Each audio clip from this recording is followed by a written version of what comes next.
ขี่รถตู้ยังตายเลยมันวงตื่นเลยมันเหมือนกันเลยใช่ไหม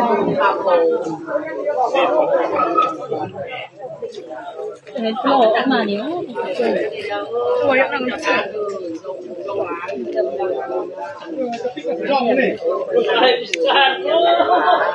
นี่น้ำอายพวกนี้เข้มหน่อยได้รู้ว่าจะไปทำไมไม่ยังน้ำขาดเลยสกุลคุณเนาะบอกเก่งมากเรียนไปตรงเรียนเรียนน้องไอ้บางคนเรียนกับไอ้อีกคนนานแล้วจะเรียนมันนานแต่เป็นไอ้น้องแค่อีกไม่รู้ปีนอนได้ได้ปีนอนนั่นแหละเยอะๆละจะพูดอีกจะพูดเยอะอีกได้เลยเป่า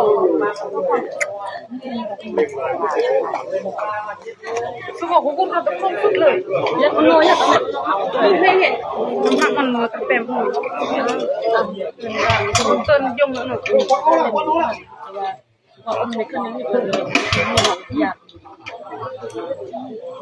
จนมือก็อยากมันก็อยากมันก็อยากว่ามันเต็มมากเลย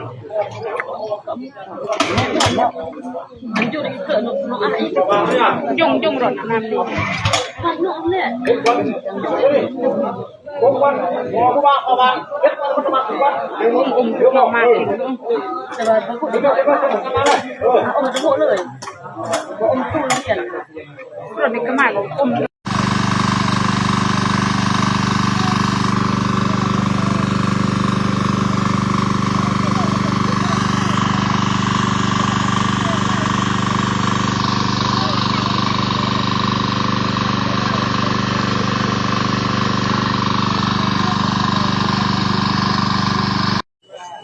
เกี่ยวกับเหลืองเกี่ยวกับงาน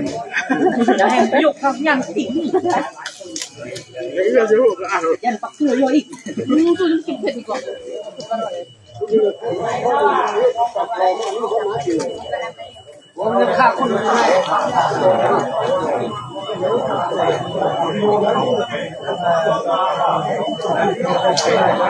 อยู่เป็นเบอร์ใหม่เหรอ